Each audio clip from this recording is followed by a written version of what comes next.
дома пользуется вся семья. Врачи лечат наши болезни, а здоровье человек добывает себе сам. Я все говорю, декаври-суп, как у креста за пазухой. Он очень быстро налаживает работу всего организма. Один день с изонатором у мальчишки кашель прошел.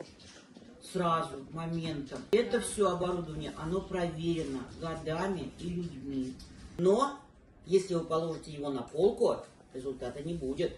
А вот если будете пользоваться постоянно, результат будет.